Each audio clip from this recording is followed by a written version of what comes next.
Welcome to TOMMO'S Race CHINWAG, your favourite Formula 1 podcast produced by a British biased bloke with a massive Swede full of very questionable wheel knowledge. Broadcast live on YouTube and after the fact on Apple Podcasts and Spotify. We have a good old natter about each and every Grand Prix of the season. My name's Tommo, let's talk about it. And we're live. Welcome back everyone to TOMMO'S Race CHINWAG, post 2025 Las Vegas Grand Prix edition. My name's Tommo. Let's get into it, shall we? Welcome everyone in the chat. Kaiser, McFillin, Famke, Seth, Crully, Esnanty, Raynar, Kev, Sir Purple a lot. Sir Purple a lot. There you go. I can't read today, which is a shame, but don't worry. I'll be doing a lot more waffling than I will be reading. Did anyone get up for this one early doors? Of course, if you are in the States, if you are outside of Europe, it might have been a much more friendly time for you. 4 a.m. 4 a.m.'s like the worst. Look, I know I'm sitting here moaning as a European who vast majority of the races work for me time-wise. Okay, I understand the hypocrisy here. However, 4 a.m. is literally like 3 a.m. I'm like, I'd just stay up probably. And then 5 a.m. I feel like, all right, I can get a decent kip. 4 a.m. That's like, oh my God. I just watched it on my phone in bed. Hannah was sound though. She was, oh, I'm going to wake up for this one. I'm going to watch it. Never. It never happens. Whenever she says she's going to, it never happens. So I watched the race on my phone, did the Talking Bull Race Report. Check out the Red Bull Racing Spotify channel for that one if you want to listen along. And then I went back to bed. And then I woke up and then things happened. And now we're here to talk all about the Grand Prix. Lovely jubbly. And thank you for everyone who's enjoying my lovely Japan football kit because I fancy chucking it on today because why not? Why not indeed? Right, let's start everyone with race rating out of 10. Please, if you are here live on YouTube, give me a race rating. Typically, I'm going to try and clarify this a bit more next year. I'm more kind of thinking the whole weekend. Of course, you have to buy a Sunday because that's where the big points are. That's where it literally matters, right? It doesn't matter where you qualify on Saturday, it matters where you finish on Sunday. So yes, give me some numbers. Okay, 5s, 6s, 7s, 4s. All right, let's go with let's actually do a proper poll this time. Race rating. So I'm gonna go 4, 5, 6 or 7. That seems to be the range. 4 or below, 7 or above. Bosh. What did you think of Vegas? Third time at Vegas now, and the track was pretty bumpy. We saw a team struggling with porpoising a little bit more than expected, which kind of plays into how things turned out, didn't it? And yeah, there was a lot of moves, granted. There were a lot of moves, and most of the overtakes weren't, like DRS brought you into play rather than actually a full DRS overtake, so I didn't hate that. That was cool. Obviously, Saturday qualifying in the rain was very interesting around what's about as a low gripper track as we have on the calendar because of the conditions, and then you go and chuck some rain on it. Oh, Mother Nature, what are you playing at? There's some drivers out there, very sketchy. Of course, Alex got caught out, didn't he? He's the one who hit the wall, and everyone else did very well not to do the same. Ugh, tough. Right, what are you saying then? Come on, chat. 360 of you have voted. 12% of you saying 4 or below. 24% of you are saying a 5. 42% of you are saying a 6. And 22% of you are saying a 7. All far too often we disagree big time on this and you slander me relentlessly for my race rating. But on this occasion, we've gone the same. I've gone a 6 out of 10. The pink Lego Cadillac at the end. Minus points or plus points for that? I'm not so sure. Look, in Vegas, they're going to play up to it. They're going to, all the razzmatazz, the show, right? Whether you're into that or not, that's entirely up to you. It's Vegas, so I'd expect them to lean into it. That's why we're in Vegas, for crying out loud. We wouldn't have a Vegas Grand Prix on the calendar if they weren't going to lean into this stuff. So it is what it is. Yeah, most of you are saying minus points. Apart from Famke, you think plus points. I mean, fair. I mean, look, Cadillac, at least they're in the sport next year. That must have been a Cadillac arranged thing, right? Surely. And obviously the ongoing collaboration with Lego. At least they didn't let the drivers. At least they had Terry Crews at the wheel. Which, what's the worst going to happen with him at the wheel, right? Surely. But yeah, 41% of you say 6. And I agree. It was all right. It was good. I'm I'm happy that I watched it, okay? I'm happy that I awoke at 4 a.m. and watched the race. I wasn't disappointed. It wasn't one of them where I just regretted the decision. It was the Japanese Grand Prix like a few years ago. It was 2 years ago, wasn't it? When I was doing last lap, and it was like 4 hours, 5 hours long. That was a slog because of the old weather. But at least we got an somewhat entertaining race. It was, yeah. Henry, you put it right. It wasn't overwhelming. It wasn't underwhelming. It was simply whelming. Couldn't have put it better myself, Henry. So, 6 out of 10 race rating for me. So let's start with quali then, shall we? Which was, like I say, low grip conditions. People getting caught out left, right and centre. Obviously, Alex Albon, in the biggest way, was caught out big time, hit the wall. Real shame as well, right at the end of his lap. His pace was looking very good. And you look at where Carlos Sainz qualified, up in P3. You got to say, Williams once again, to be fair, this is on Alex firmly, right? But it's impossible for both Williams cars to have a good weekend. It's always one or the other. And this time it was Carlos Sainz who clutched up and delivered. Big mistake from Alex in qualifying, which is a shame. But yeah, in those kind of conditions, those low grip, wet conditions, Lando, and look, I think it is quite clear to me now that Lando's biggest strength as an F1 driver is his single lap pace. I really do think that he's right up there over a lap. Now, we can talk, there's so many facets that make a top F1 driver. And I think, his one lap pace, he's proven it time and time again, even in tricky conditions. He is unbelievably quick, so good in qualifying.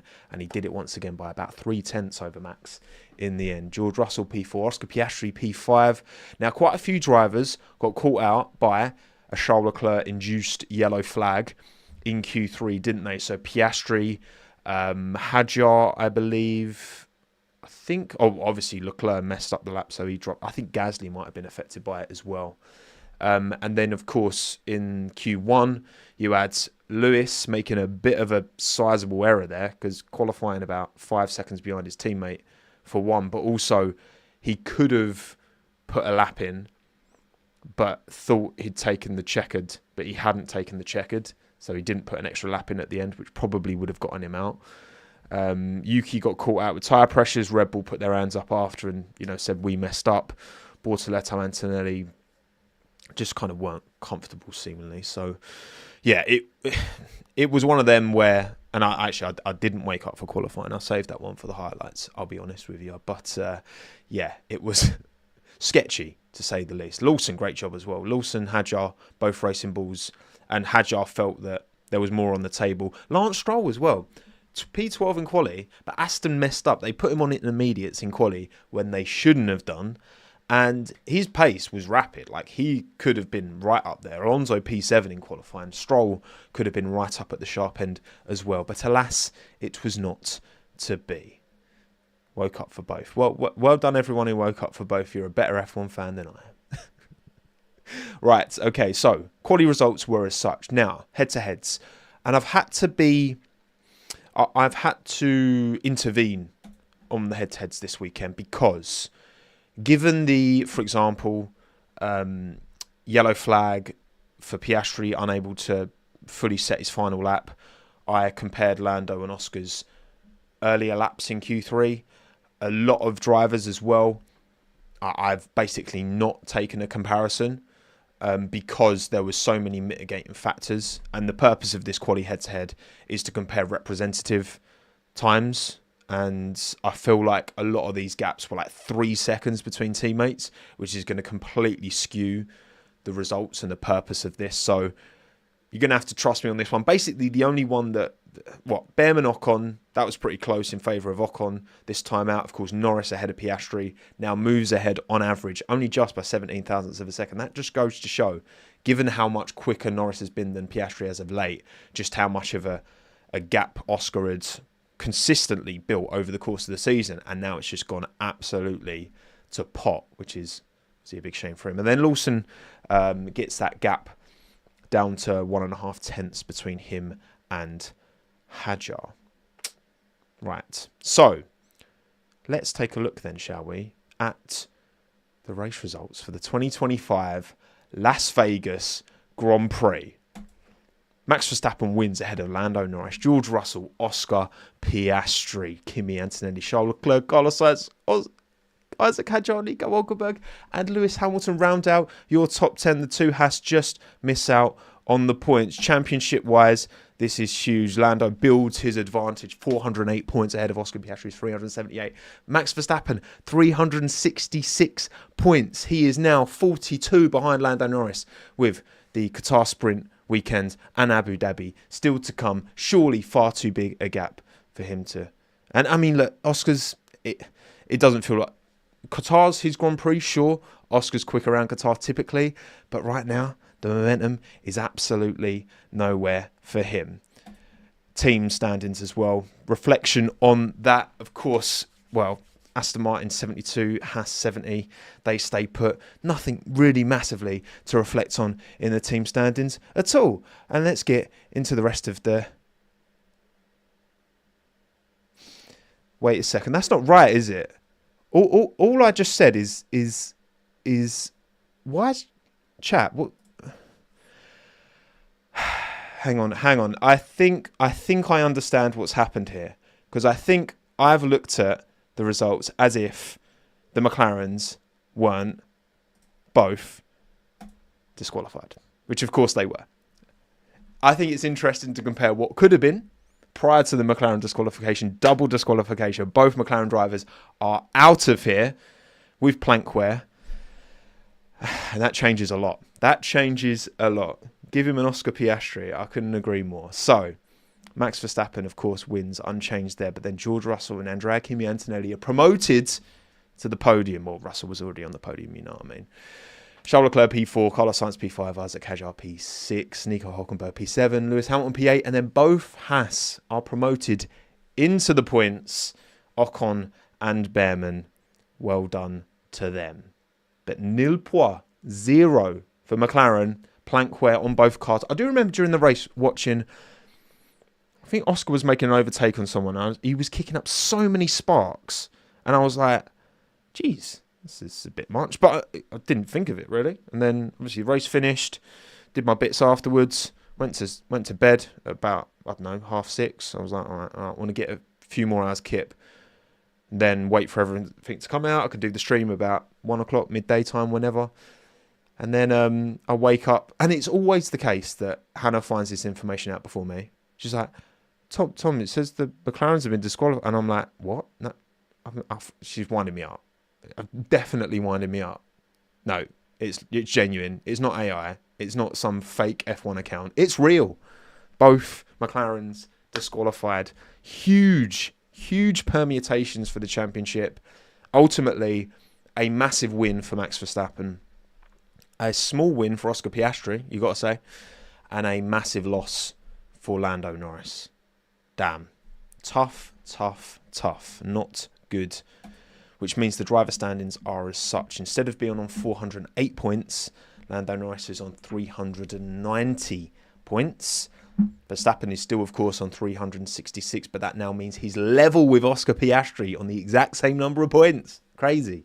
24 back, less than a race win. The chances of this championship having 3 protagonists going into... or at least 2 protagonists going into Abu Dhabi have increased significantly, right? Of course, if Lando Norris outscores both Oscar and Max by 2 points or more in Qatar over the course of the weekend, then he will win the championship prior to Abu Dhabi. But if Max or Oscar can not allow that to happen, at least one of them will mathematically still be within the title fight. But I tell you what, like, teams have got to sort their stuff out. Like, imagine for a second this double disqualification came in Abu Dhabi, and like this kind of technical infringement. I mean, because it might dictate the championship now. If Max is to come back and win, if Oscar's to win, then this might dictate the championship, which is insane. But imagine if this happened in Abu Dhabi, how much of a stinker that would be. But yeah, that's the way it is. Lando Norris 390. Verstappen and Piastri 366. A few other drivers, of course, benefit.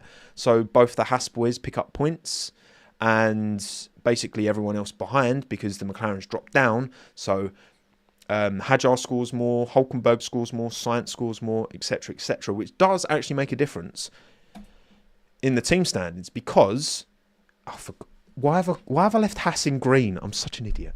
Right, Green Haas are on 73 points now instead of 70, which means they move ahead of red Aston Martin, who are what's wrong with me? For God's sake, who are on 72 points. So actually, the McLaren double DNF has also permutations down the field as well. Positionally, no one else changes, but that's kind of interesting that Green Haas have made such progress. So, yeah, kind of crazy. We'll get into the details as we go. And of course, we will get into bangers and clangers as well. But before we do, quick reflection on F1 Academy, and congratulations to Dorian Pin for taking the F1 Academy title. Nice big gap that they always seem to leave at the end of the junior series. We've still not had the F2 finale because that comes in Abu Dhabi, which is annoying. And it's the same for F1 Academy, but we're F1 Academy back in Vegas. Obviously, Meyerberg was in with a chance. She had a weird crash at the start of the first race, didn't she? Dorian won the first race and then Chloe Chambers won the second, but it was enough for Dorian to take the title. So congratulations to her. Simply lovely. How many of you were like, surely some of you must have been like, oh no, he's messed up massively. He's absolutely clanged this. Tommo Lomo. But no, I was just playing with you. It's all fair. It's all fair in love and war. Right.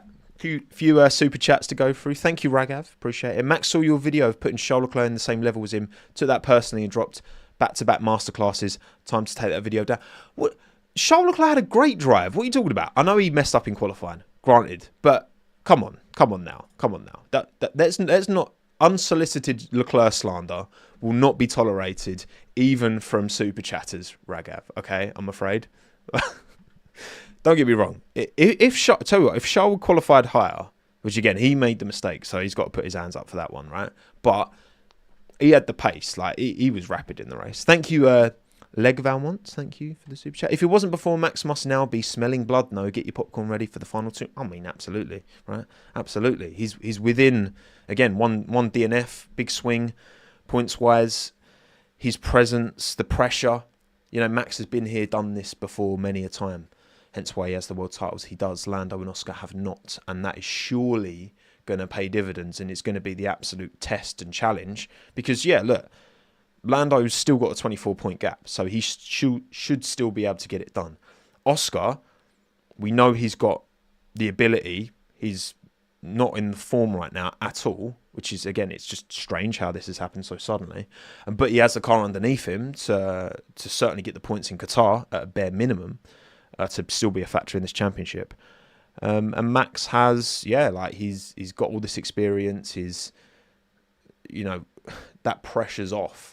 And there's even less pressure. I mean, he's said it post-race, right? He's just like, I just driving my race, just want to have fun, basically. Which is what will potentially win him this championship by having that mindset, that approach. And he means it as well because, he's been there, done that, got the T-shirt. Thank you, Lego Ferrari. You want us going there for a couple of minutes? Surely you must have. Like, come on. I'm not that good an actor.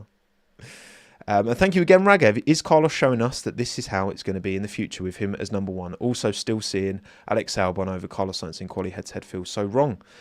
Yeah, I mean, look, I think if we, to be honest, well, we'll talk about this in bangers and clangers. Actually, that I will refer back to your super chat in the bangers and clangers. Don't you worry, Ragav. And thank you, Gloomy. I won money last night. Congratulations, Gloomy. Well done. I hope it was through legal means.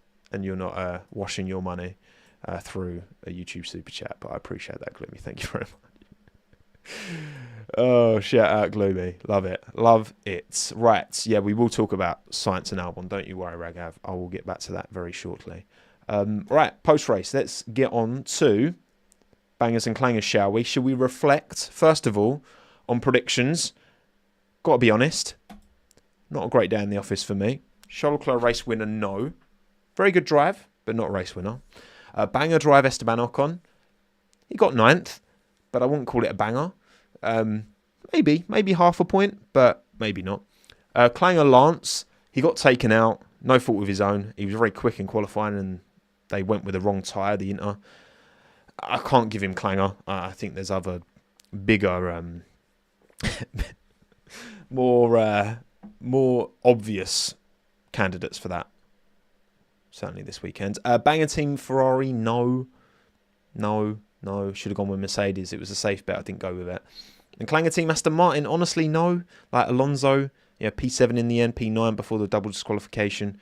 And again, they were quick, particularly on Saturday, but also quicker than I expected them to be on the Sunday. So, yeah, it's one of those days. And, I mean, you had to rub salt in it, didn't you? Because you actually did quite well. George, no race winner. Banger drive, Kimi, absolutely up there as one of the bangingest drives to do what he did. As much as, qualifying was bad and it was a recovery drive, for him to make that essential one-stop work and drive the entire Grand Prix on hards basically was very impressive for such a young driver as well. Around a track he'd never raced before. Clanger, Lando Norris, definitely not. I think as much as he did lose the lead, he still finished P2 and should have taken P2, and that's enough. Maybe you can say he got a bit mugged by Max at the start, but that's what Max does, right? He's certainly not a Clanger. Banger Mercedes, yes, well done, you can have that one, absolutely. P2, P3, pretty much sewn up P2 in the constructors now, have Mercedes. And Clanger team McLaren, look, 24% of the vote. Oh dear, McLaren, what have you done? What have you done? Aston didn't score points. Of course they did. Alonso scored points, Giroud. Thank you, Ragav, by the way, for the super chat. Off topic, but that shirt is fire. Thank you very much. It's very nice. It's a little bit smaller than I'd like, to be fair, but it is a oldie. Like the Adidas logo's all like a little bit crusty because it's very old. But there you go. Nice classic football shirts. Pick up that one a while ago. But yeah, bangers and clangers. Well done. Hope you're happy. Let's move on then, shall we, to the bangers and the clangers from the 2025 Las Vegas Grand Prix. Starting with my picks, my selections. And banger driver, look, there are three, in my mind, clear and obvious candidates for this. There's Max Verstappen, qualified P2, got past Lando, and was a pretty comfortable race to victory. And obviously huge in a championship context, particularly with that double disqualification. You've got Andrea Kimi Antonelli, poor qualifying objectively, but was given a left field strategy and just the tyres just never really went away around Vegas. It's one of them. It's kind of a bit like Lando in Hungary, I think, where the expectation was that the tyres would wear more than they actually did. Graining was one thing for sure, and Russell struggled with that when he was trying to chase Max down, but tyre wear is another thing entirely, and Kimi made it work. Also, wait, Alonso was P11, was he? Wait, what? Wait, hang on. Sorry. Why do I think that? Oh my God, yeah. Sorry, why did I think Alonso was P8 or? Oh, because qualifying. Sorry, I'm stupid. Yeah, because he qualified P7. Sorry. That is a big Lomo moment. My apologies. Oh right. Anyway, Alonso was not in the points. I rescind my comment. Yeah, Hulk was P7. Alonso qualified P7. Idiot. Right. Anyway, back to the third driver, potential banger. So we've got Max, we've got Kimi. Carlos Sainz, absolutely qualified P3. And given his inner Williams, I think could not have, asked for more. Finished behind Charles Leclerc on the road, sure. But, P5 in the end, P7 on the road before the double disqualification. That is right, isn't it? I don't trust myself now because I was so convinced in my mind that P5 on the road. So those are the three candidates, and to be honest, for me, Kimi is a recovery drive the opportunity presented itself, he took it for sure. Max, pretty much stellar. What more could he have done, really, apart from P1 qualifying? But even then, he got the move done into turn 1. I'm giving it Carlos. Carlos has had a very, very up and down season, a lot of downs at the start, but what more could he have done this weekend? I think Carlos executed perfectly. P3 in qualifying as well, out qualifying George, I think, didn't he?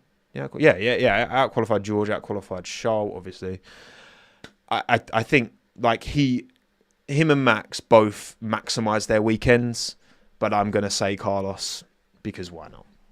The smooth operator operated very smoothly, as he often does.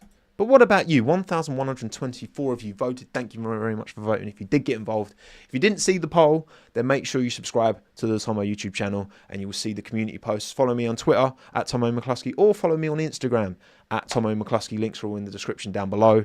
And you can get involved in these polls and be part of the collective other opinion, right? Because it is just me sat here talking to myself unless you lot are involved, which is what I like to do as much as I can. So, your banger drive was Andrea Kimi Antonelli with 50% of the vote valid. I completely get it, 100%. 40% for Max as well, so them two absolutely neck and neck. 3% Leclerc, only 3% Sainz as well. So not many of you agreed with me.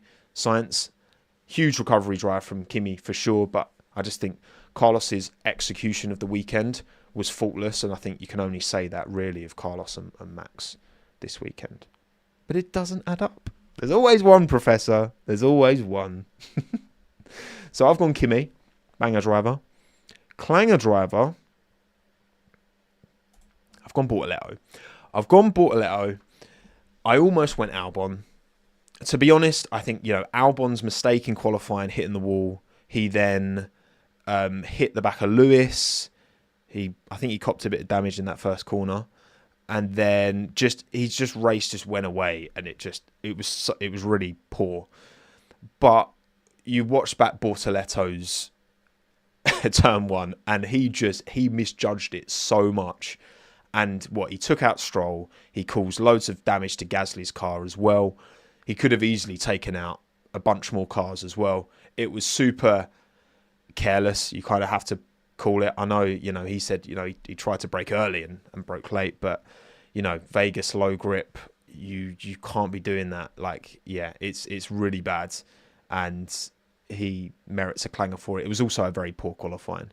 So Bortoletto went bowling, didn't he? Absolutely. Not good enough, unfortunately, from Gabriel Bortoletto. Back-to-back clangers for me as well. I didn't need to update his name in the graphic because I gave it to him last time out, didn't I? So, yeah, not good from Gabriel at all, but not good from Alex either. It was between them two for me, to be honest. And then your clanger driver was also Gabriel Bortoletto. 45% of the vote, 22% of you went Albon, 9% Hamilton, and 6% with Liam Lawson. Which, Liam's was weird, wasn't it? Because he had big damage to his front wing on lap 1 and then didn't box. I just remember seeing the car and be like, why are you not coming in, Liam? What are you doing? And then after that, the front wing went under the car and just ruined it. So, yeah, that was a stinker from Liam and Racing Bulls in that regard. And yeah, Hamilton just, obviously mistake in the qualifying, which he has to accept and put his hands up. He could have got another lap in and he didn't. And Ferrari definitely have some culpability in that as well. But by the sounds of the radio, Lewis could and should have kept going. And then, in the race, he just wasn't comfortable in the car. He looked like he was making some decent progress early doors and obviously picked his way through the chaos, the Bortoletto-induced chaos, as Vinton starts barking like a mad dog in the background. But, yeah, it's... I think Lewis is stress testing Ferrari as much as he possibly can right now. It needs to work in 26, and right now it certainly isn't, but I won't talk too much more, otherwise John Elkan will send me a cease and desist or something. Get that dog. Gotta get that dog. Can I pet that dog? Right, so slightly different banger, but otherwise we're aligned with Bortoletto's clanger. Banger team, pretty straightforward. It's clearly Mercedes. I've gone Mercedes. 80% of you have gone Mercedes. 9% of you have gone Red Bull. which is pretty valid. Certainly on Max's side of the garage, they obviously messed up with Yuki in qualifying, and in the race, he was a bit unlucky with the safety car timing. Didn't really work out for him. Haas, of course, double points, but still, well, they gain position relative to Aston Martin, so that's got to be a dub. Banger team McLaren 3%. You can tell I posted this poll before the double disqualification came in, can't you? Can't you, right? Which means we have Clanger team remaining. My Clanger team this weekend is obviously McLaren. And obviously it's yours with 57% of the vote. And that would be a lot more again if I hadn't posted this poll straight after the race, before the double disqualification came out. 16% of you Aston Martin for Clanger team. 13% Red Bull. 9% Williams. Williams, really? Like, surely most of Alex's issues were his own fault. So I don't really get that. But hey, that's what the results say. That's what you as a collective say. And I'm sure it would have been 100% McLaren if I'd posted the poll maybe 2 hours later than I did. I tried doing the poll, but it was early and my brain wasn't working yet. Valid, Gloomy. You know what? That is very valid. That is very valid, and I appreciate that. So, the totals for bangers and clangers this year.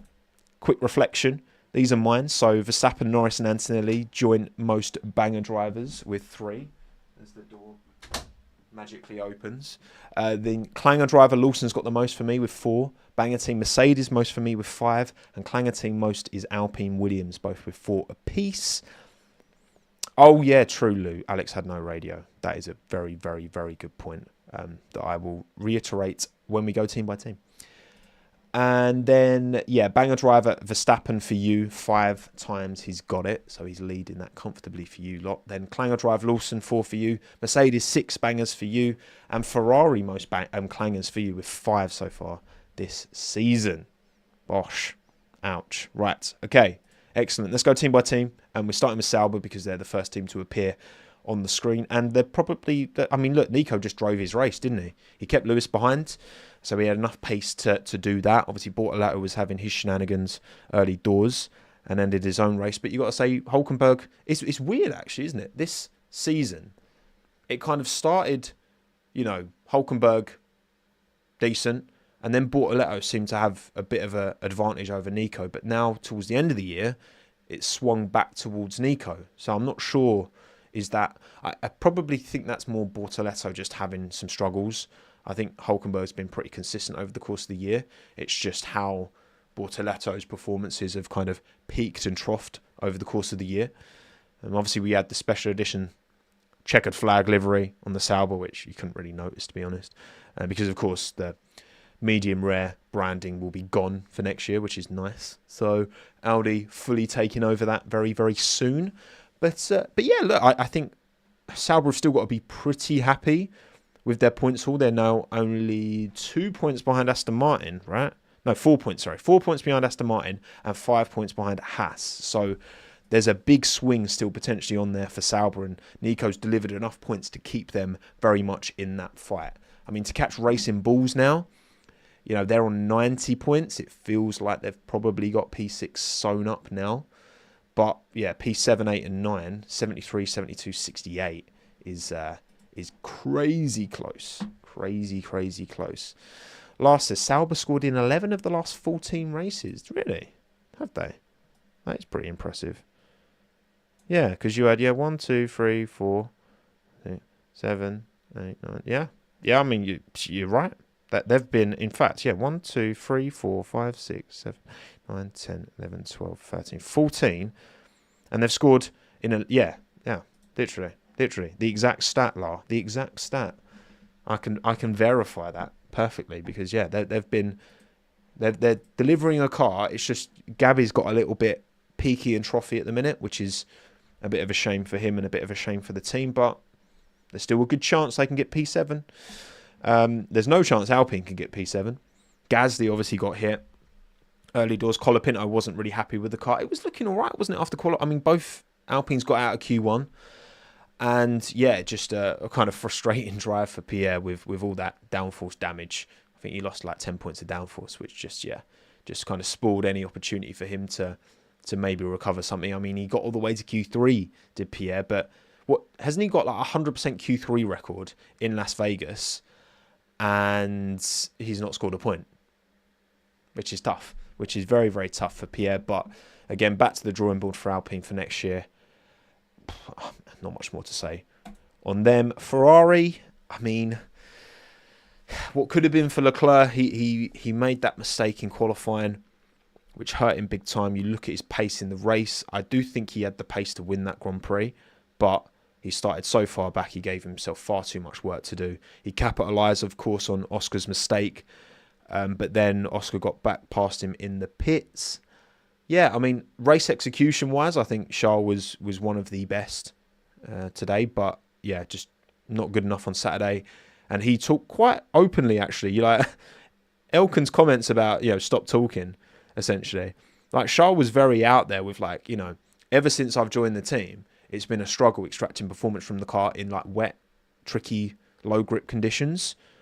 So, yeah, I mean, he certainly is speaking. I mean, that's a message, I think, to the team, right? And I'm glad that Charles isn't changing the way he's going to go about things. He's going to still keep being honest and speaking his mind, because he needs to. Like, he's 28 now.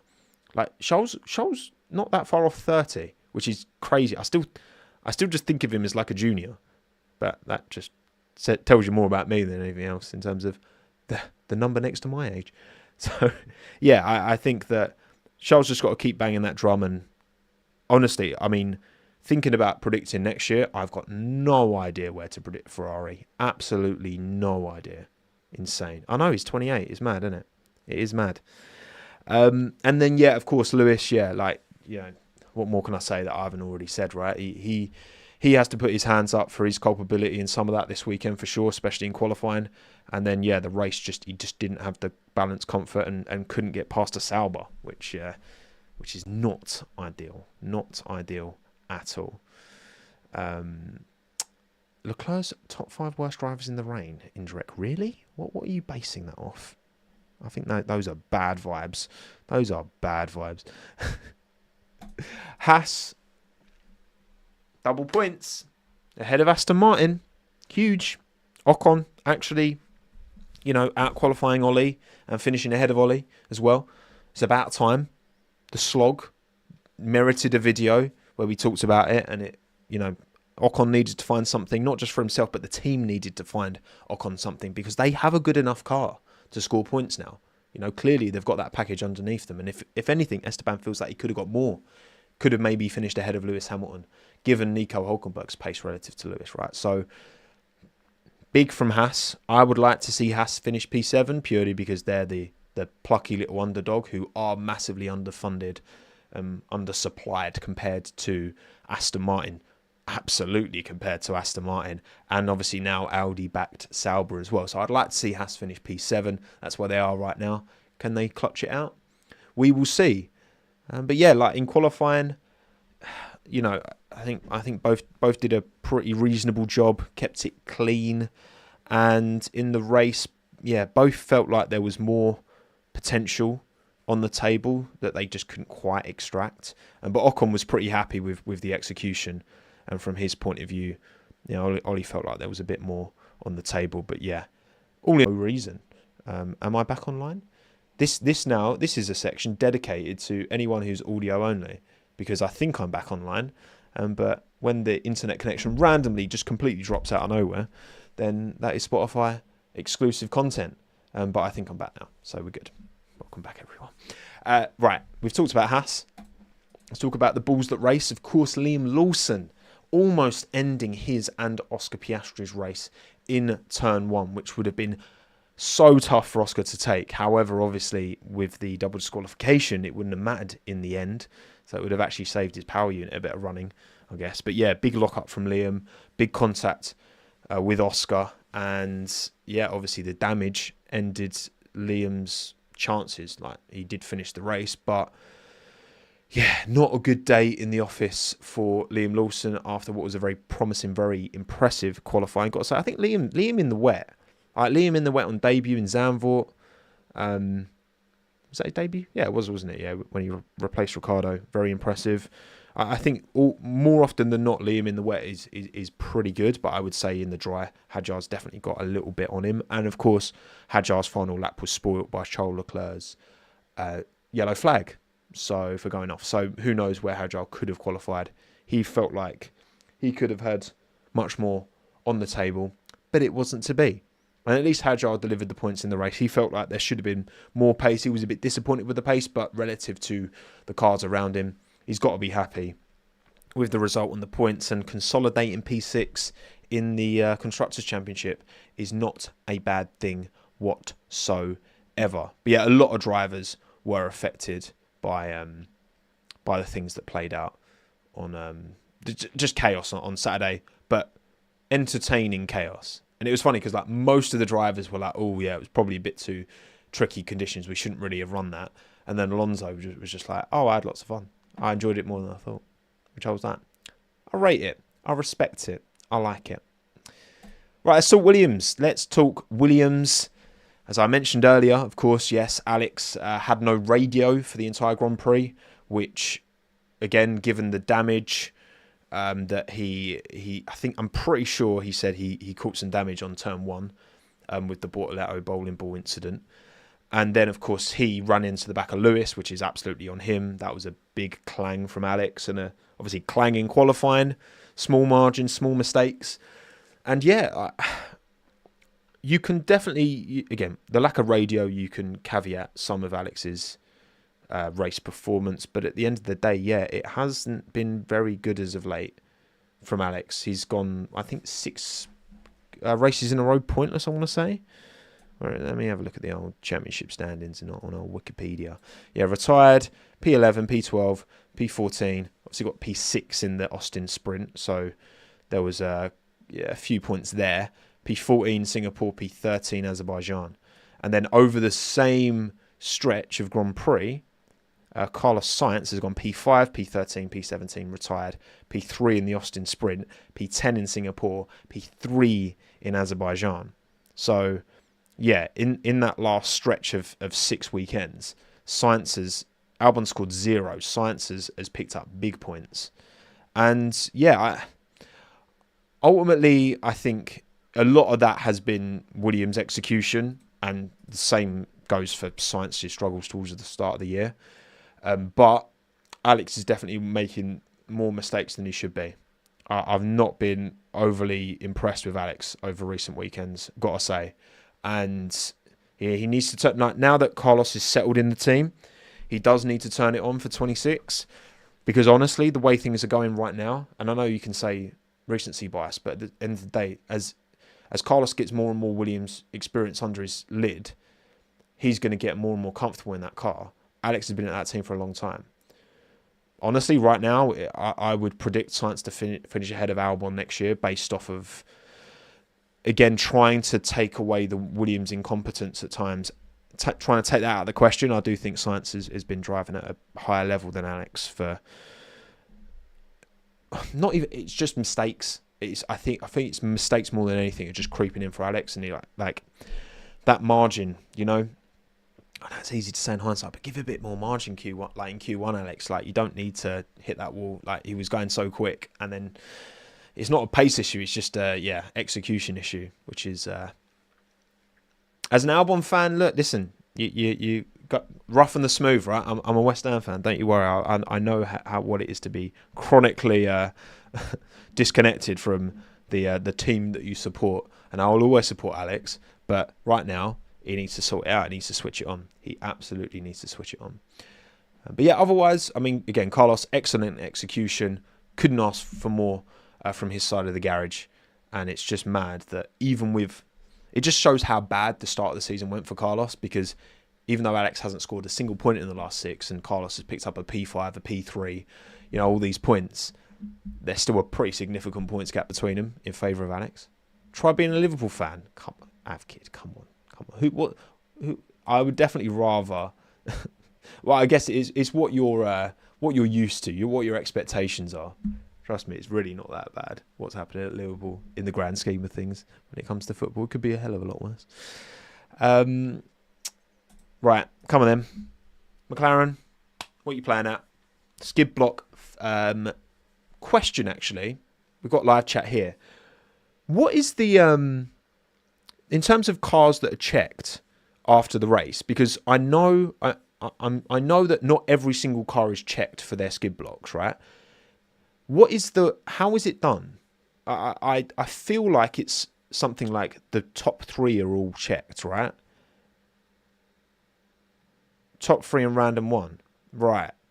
But do you also think that, all right, so they would have checked the podium finishers, and then Lando obviously would have come up, right, he's failed it. So then would they have checked Oscar? Or is it just like lucky or unlucky for Oscar, but lucky for Lando, I guess, and Max, that they also checked Oscar? I'm not sure. I don't know. Does anyone know in the live chat? Because yeah, if it were, again, it makes sense. You would just check the top 3 because fair enough. They can't check every single car because there's special equipment you need to use to measure the skid blocks and blah, blah, blah. We know this is a thing, right? But obviously when both Ferraris got dinged in China for their skid blocks, I can't even remember where they finished, to be honest. But it depends if teammate if car is illegal. That makes sense to me, Tom. That makes sense. Tom Hipman says, teammate if car is illegal. That makes sense to me. That would be the case. So you check the top 3, you pick another random one, and then if any of those 4 cars fail it, you would then automatically check their teammate as well. That makes sense, but I don't know if that is definitely the case. I'm not sure. But what we do know is the McLaren have kind of put their hands up. They've accepted it, and yeah, it's a huge issue for Lando. It's one of them that look, for the content for me, kind of I was wondering when I went to bed after the race, what am I going to do a video on this weekend? And then this news drops and it becomes abundantly clear how. But yeah, it's one of them that it's not over till it's over, right? And geez, for them both to be disqualified again, it all plays into Piastri, but especially Verstappen's hands, now that they're both 24 points behind Lando Norris. And Lando drove an excellent race, a better race than Oscar did, better performance this weekend, and has not got any points to show from it. Now we go into a Grand Prix where Oscar has excelled in the past, but he is out of form, out of sorts, and is that going to be enough to reset his confidence and get him into a better place ahead of Abu Dhabi? If you could pick any track for Oscar to have as the penultimate race of the season to reset his title charge, it would be Qatar because of his performances there in the past. And obviously, look, Max needs to hope that Red Bull have found a way to preserve his tyres over the course of that Qatar weekend, because that is where McLaren's typically come alive. And as long as Max doesn't let Lando outscore him by more than 2 points, then anything can happen. Anything can happen. But yeah, like it's just not. It's not good enough from McLaren at this stage, really, at the championship, is it? It's really not. It's really not good enough. Lando obviously had his issue with fuel as well towards the end of the Grand Prix, or at least that's what we got from the radio. And maybe they were a bit concerned about some measurements that they saw and felt like, all right, let's just ask him to hold off and try and preserve as much plank as possible. McLaren did say there were kind of mitigating circumstances because of the, more porpoising than expected, just the lack of preparation in like representative conditions, the bumpy track playing into that as well. But it's one of those where if you fail the test, you fail the test. It's very black and white, and that's kind of the way it is, and that's the way I think it should be. So, yeah, McLaren just kind of have to put their hands up and accept it, and hopefully for them they can move on. But from a championship point of view, this is literally perfect. So we'll see in Qatar. We will see in Qatar. Of course, turn 1, Lando. I was very happy to see Lando close that gap actually properly to not let Max chuck one up the inside. Because I was just thinking, I was getting flashbacks of like Austin last year, where Lando tried to cover the inside and Max just kept going and got the position, right? So I was just like, and then Lando actually covered it, and I was like, yes, well done, Lando. And then he brakes too late. And then just, because obviously he's on the dirty side of the track by covering the inside, Max then goes back to the outside, takes the more traditional line and has the pace, and Russell goes through as well, right? So Lando, absolutely, that is an unforced error. He did half the job, but still didn't get it done. And look, Lando's quali pace is, if he wins this title, it's his quali pace that will have done it, because his racecraft absolutely still needs some work compared to Max, compared to George, compared to Charles, compared to Fernando, no question. But yeah, I mean, he got the P2 in the end. He did kind of what he can, and it should have been enough to basically wrap this championship up. But the skid block had other ideas. And yeah, Oscar, just qualifying was disappointing. Obviously lost out with the Charles Leclerc off with the yellow flags there, and he felt post-race that he had pace to be right up there. Yeah, I mean, Oscar's got very lucky here. He's got very, very lucky. As much as, you know, he's lost points relative to Max, he's gained points relative to the championship leader. And again, going to Qatar, if Oscar can win both races in Qatar and Max can follow him home and Lando has a bit of a wobble, then we are on for a hell of a finale in Abu Dhabi. But yeah, like you say, Ben, Oscar doesn't seem comfortable. And is that going to change in Qatar? I'm not so sure. I hope so for him, but I'm not so sure. And then obviously we talked about Max. Let's talk about him again. I mean, it's a great drive, and he's just driving with freedom. He's driving with, yeah, just a sense of comfort. That's kind of what he said post-race, that he didn't say it was easy, but he said it was just comfortable, you know. Good communications with the team on the radio. They knew what needed to be done. And, you know, when Will Joseph gave Lando the hurry up and he was like, oh, let's go get him, and then GP forwarded that information on to Max, I think Max took that personally and drove off into the distance. And then, of course, Lando with his issue, then the gap opened up to be, 20 seconds, 14 seconds, whatever it was by the end of it. And, yeah, just a superb execution from Max's side of the garage. Frustrating that, you know, a tyre pressure issue is what let Yuki's side of the garage down. So Laurent Mekies spoke about this after qualifying and kind of, put hands up and said that was on us as the team. Didn't really give Yuki the opportunity through tyre pressures. It's pretty sloppy.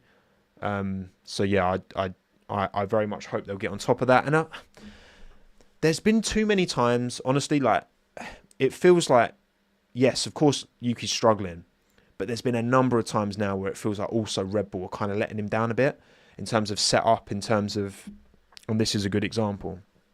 I don't think this has been the first time at all, sending him out late in qualifying, whatever. And yeah, I as much as, yes, his performances unquestionably have not been good enough, I think they've got to take some responsibility in terms of the race execution on an individual race by race, quali by quali basis, in my opinion. And look, Mamazing, wouldn't you say the same for the team behind Liam Lawson? I mean, yeah, I think this is, you know, Liam getting 2 races is still insane to me. But there you go. And things don't seem to have changed massively with Yuki, and it's clearly hitting his confidence. And who knows, right? Yuki could be completely out of a seat this time, well, within a month or so, right? It'll probably be announced if he is, which is, I hope it's not the case. I'll stick by this. I think they should stick with him, keep consistency, give Lindblad loads of FP1s, get him super prepped, but just keep things as they are for 26, because I just hope that Red Bull can give a platform that has a wider operating window that allows more than just Max Verstappen to be able to drive this car, because that's ultimately where we are at the moment. And change your driver won't change anything. Completely agree, Giroud. Completely agree. The only reason Yuki was ever in F1 because of Honda? No, I don't think that's the only reason. Of course, Honda helped him out massively, supported him through his, junior in a Japanese F4, brought him over to Europe and have supported him throughout, and of course have been a big part of the reason why he's been at Red Bull Racing. No question, of course. But, Yuki's got his own management. If he can demonstrate that he can be a decent number 2 next year with this new car, new regulation cycle, fresh slate, then why wouldn't you go for him? And also not knee-jerk, I think Lindblad's great, but also he's had a kind of messy F2 season at times, and I just think, just give him tons of FP1s. You can do that now. You can give him loads of FP1s. You can give Lindblad FP1s. I'm sure they can probably give him FP1s in the Red Bull and the Racing Bulls, right? And alternate, probably, maybe. I don't know. I mean, why wouldn't you, right? If you're that position, why wouldn't you? Why wouldn't you? But, yeah, all in all, Max, title, it's on. Unquestionably. Aston Martin, though, not so on. A bit off. They didn't finish in the points. You are right. I apologise. I was wrong. Qualified P7, though, did Alonso. And, yeah, just the race pace wasn't actually terrible, to be fair. It was just, it just didn't come together for Aston Martin in the end. And again, in those wet conditions, Lance Stroll was cooking and they messed up putting him on the inters, which was a shame. But, yeah, Aston need a big turnaround. They need that Newey brain tax to pay dividends for 26, because if they finish behind Haas, which right now they are 1 point behind Haas, that's pretty embarrassing. Like, given Haas's relative lack of, lack of anything, lack of staff, lack of facilities, lack of, one single cohesive team unit. They're spread all over the place. They're in Italy, they're in the UK, they're in the US. Aston Martin are just in Silverstone yet. With all the brains, all the... And look, again, if it gives Alonso a title championship fighting car in 26 with a Honda PU in the back, then it'll all be worth it. But it might not be worth it. It might not be worth it. Aston a huge unknown for 26, absolutely, especially as they are the only ones running the Honda engine as well. So it's going to be very hard to know, in the same way that it is with Alpine right now, how much of their good or bad performances are chassis or engine. But it's just mad, isn't it? Like, you look at basically every team now, apart from Alpine, can get in the points and have been getting in the points pretty consistently. So, like, let's have a look, right? So, in the last, let's take the last 6 races, right? 6 races. So, Sauber have scored 4 times in the last 6 races. Aston Martin have scored twice in the last 6 races. Haas have scored 7 times in the last 6 races, because they've got 2 cars scoring. Racing Bulls have scored 5 times in the last 6 races. Williams have scored only 3 times in the last 6 races, but it's been all Carlos. Like, even Alpine obviously scored in Sao Paulo with Pierre. But that's not going to be the case next year. Hell no. Like, because of the engine differences front to back, which is a shame, but also kind of, who knows, right? Could be exciting. I hope it's exciting. Please be exciting. I need it to be exciting. Because then finally, probably the engine to beat them all, Mercedes, who executed pretty excellently this race. I mean, George didn't have the pace to win. He was struggling with graining on his tyres. Maybe should have done what Kimi did and just one stopped at the start in hindsight. But that probably wouldn't have worked with traffic and all that. But yeah, I mean, look, we knew they'd be quick around Vegas in these conditions, in these cold conditions. And they were quick and they executed. And yep, George had his steering issue. Shu, you are right. He did have his steering issue that was kind of on and off, and he was kind of complaining about it all weekend at times. So yeah, not far from ideal from him, of course, from his point of view, but still executed in the end and couldn't quite catch Lando, who was having his own struggles, but didn't matter in the end. Double podium, Kimi making that one-stop work. It's one of those drives where, as much as Kimi's had some stinky moments this year, he's also had some lovely moments this year, and this certainly will go down as one of them. So another podium from Andrea Kimi Antonelli. Just a shame he didn't get to celebrate it properly. Anyway, I'm sure Mercedes will do something nice for him, but yeah, a bit of a shame that he didn't get the vibes of the podium because of the double disqualification. But it is what it is. Very impressed with Kimi's race pace, absolutely, and his ability to hold off Piastri and Leclerc for as long as he did as well. It's good. It's very, very good. It's very good. And yes, Pal, Qatar is a mandated two-stop. Indeed, it is. So we'll see which teams that plays. Maybe that will play into Mercedes' favour a bit because they won't have to worry so much about preserving their tyres in the heat. And maybe that could work against McLaren because then their tyre preservation advantage won't be so prominent if they're mandating a two-stop. Perhaps we will see. You can't do champagne in the States anyway. True. Because he is too young. Right, excellent. All teams covered. Chat. Any other things I've missed? Anything we've not got into? As I take a quick water break. What we got? Did I miss any? Thank you, Suyan, for the super chat. Appreciate it. Gabby and Kimi are the opposite to each other. Kimi was terrible in European races. Gabby was great. Now the new tracks, it turned around again. I saw an interesting quote from Kimi actually, talking about how, because you would expect in the European Grand Prix him to be really good because those are the venues that he's got experience racing at. However, he was very much like, my anticipation, my experience, my expectation of these Grand Prix kind of worked against him because he already had in his mind the idea of how the weekends would pan out.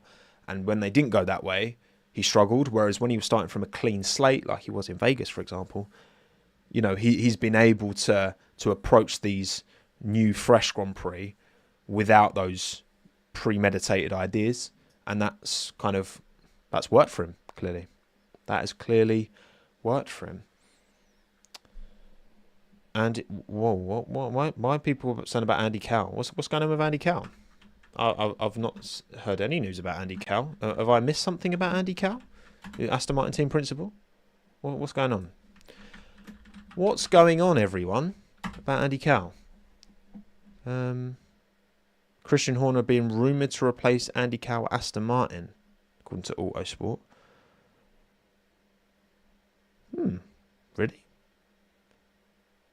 BBC Sport 5 hours ago. Horner in running to replace... I did not know this was a thing. Aston Martin Chief Executive Officer Andy Cowell is on the verge of losing his job after just over a year in the role. Jesus Christ, Lawrence, calm down. Senior sources in F1 have told BBC Sport that Aston Martin team owner Lawrence Stroll is poised to act after disagreements between Cowell and the team's new managing director. Oh, disagreements between Cowell and Adrian Newey. No final decision has been taken, but it seems Cowell is set to lose his role running Aston Martin as CEO and team principal, although he may retain a position within the wider organisation. That's exactly what happened with Dan Fallows, didn't it? They didn't sack him. He got moved to a different position, and then eventually he left. The team will not be engaging in rumour or speculation. Oh, well, that basically confirms it. Former Red Bull team principal Christian Horner is among the possible candidates. Man, that would be mad. Imagine if Horner and Newey back together at Aston Martin. That would be insane. This was always the concern. Almost like the old PSG approach with Neymar, Messi, and the likes. It's just, you can try and build this Galactico team, but making it all work and be cohesive is tough. And when you've got Cowell, when you've got Cardile, when you've got Newey, you've got all of these big name, big experience, big CV people. But obviously Newey is co-owner in the team as well, isn't he? He has shares. He has skin in the game. So, I don't know. I mean, the speculation around Newey and Horner, 1 minute you're hearing that their relationship strained, another minute you're hearing that they're close again. I don't know. But obviously, yeah, all of this with Honda as well, Max. You make a good point with Honda as well. I mean, could I see it happening? Yes, because Lawrence Stroll.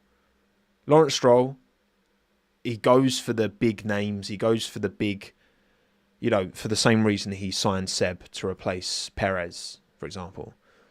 Even though Vettel just had his worst season in F1 and Perez had his best season in F1 and won around Sakir, they went with Vettel instead because of that 4-time World Championship tax and the expectation, but also the branding of that. And then, to bring Horner and Newey back together.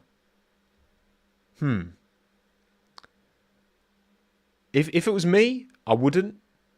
I don't think that's going to work. I don't think Newey and Horner and Lawrence Stroll and Enrico Cardile at Aston Martin, I don't think that works, in my opinion. I think that would be a huge mistake. But, of course, I guess it's two different things, right? If Newey and Cal are butting heads, then maybe Cal's not your guy. But then to bring Horner in, who Horner wants to, he wants to run things, doesn't he? Like, that seems to be the thing. He wants to have that authority that he had at Red Bull. And with Lawrence Stroll there, is that going to offer Christian the authority that he would want? I don't think it would. If they sign Horner, my prediction would be that ends up being a massive failure. But I could be wrong. I could absolutely be wrong. But I don't see the dream. I don't see the dream for me. And imagine Horner, Newey, Cardile, Verstappen, Alonso in the Aston Martin. Just imagine that for a second. Stranger things have happened. It's true, Crowley. It is absolutely true. Stranger things have happened. Newey's a partner, so him and Horner would be on equal footing. Yeah, I mean, of course, Horner would absolutely demand skin in the game and ownership. But again, I don't know. I think there's too many Newey, Horner, and Lawrence Stroll. Not for me. Not for me. Easy says, do you think the disqualification will affect McLaren in Qatar? I think it will absolutely. It will scare McLaren into being a little bit more cautious. It's crunch time in the season, right? And they can't afford to make this mistake again. Otherwise, they're pretty much going to gift Max Verstappen the championship. So they might be a bit more cautious. I think Oscar needs to just, as much as Oscar's been on the, he's been on the side of some unfavourable decisions this year. This one's absolutely worked in his favour and he needs to take that and reset and be like, right, 2 to go, 24 points. We're going to my best race and just have amnesia from everything this season. This is a 2-race season. You've got 24 points to make up on your teammate, and if you can absolutely smash it in Qatar, hope Max does a job on Lando as well, then you've given yourself a half decent chance. But I mean, it's going to absolutely affect McLaren, surely. It has to, right? So close to the end of the year, so close to this Drivers' Championship, and maybe they're going to give it away. Oh, God, imagine. Jeez, I can't believe this is still. I'd fully given up on any chance of Max winning it. And again, Lando's driving well enough right now that he will would win the championship and would honestly merit it, to be fair, because I think over the course of the season, for a lot of the year, Lando was making these small mistakes. Oscar was very consistent, and I think Oscar got to a point where he deserved to be even further ahead, I would argue, than he was of Lando. Then, of course, Lando has his DNF in Zandvoort. And look, you can go back and nitpick loads of things, right? Max being taken out by Kimi, Oscar having to give the place back in Monza, and the, I thought, unfair penalty in Brazil, etc., etc. There's so many things for all drivers that you can look back and be like, oh, well, what if? But I just think that Lando's been driving so much better than Oscar as of late. I think that kind of balances up, and now Lando's been hurt more by this. Lando got more unlucky than Oscar did with this double disqualification. And so, honestly, from now, I think between Lando and Oscar, whoever wins it now, you can probably say deserves it. But absolutely, Max has been the best driver of the season of the three of them. No question. So, Crazy.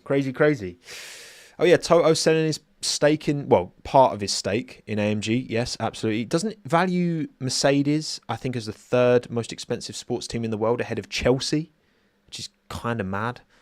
Yeah, I mean, look, good for him. Good for Toto. Good for Toto.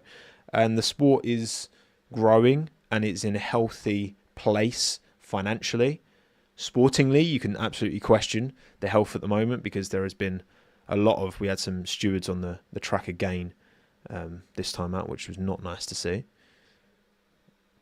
15% did he? Yeah, like I've not actually looked at what the percent was, Lotus, but yeah, 15% of his stake. Wow. So yeah, because he was obviously, you had 33% Toto, 33% Daimler, Mercedes, 33% Jim Ratcliffe. So if Toto is to lower his stake, then yeah, pull a bit of money out the company. It's a very good payday for him if it's valued at 4.5 billion or whatever it is, and then he's taken 15%. That's a 600 million payday, isn't it? Quick maths. I think that's right. Many NFL and NBA teams worth more than Mercedes F1 team. Well, apparently not, Stan. Not according to the data I've seen. Or was it 5% of the company of his 33? I don't know what the percentage is, but either way, Toto, bag secured. Good for him. Good for him. Right. I think we're pretty much done, everyone. Been live for an hour, 15 minutes. I think that's plenty to talk all about the Las Vegas Grand Prix. Thank you all for watching. Appreciate you all taking the time. And thank you, Lotus, Stan, Bones, Max, Will, Trevor, Algiz, Alternate, Boop, and the rest of you. Everyone who's watching live and after the fact on Spotify, Apple Podcasts. Again, don't forget to like, subscribe, comment, interact however you can. It really helps support what I do as an independent creator. I do it all myself because I'm a control freak, but there you go. So anything you see, any mistakes in the graphics, any thumbnails, any content, anything that goes out, it's all from here. Any emails, it's all me. All right. Apart from my accounting, I definitely outsource that because I cannot stand it. That's the only. That's it. Otherwise, it's all me. But yes, thank you all for taking the time. I really do appreciate it. We'll see you back on Wednesday, so not long, for the pre-race CHINWAG for the 2025 Qatar Grand Prix. Max absolutely is in this championship fight. Oscar, if he can pull a worldie in Qatar, absolutely is as well. Lando, it's still yours to lose, mate. But if he keeps driving the way he's been, he'll still probably be fine. But anything can happen in this sport. Thanks again, everyone. My name's Tomo. Thanks again. Have a good one. Ta-da.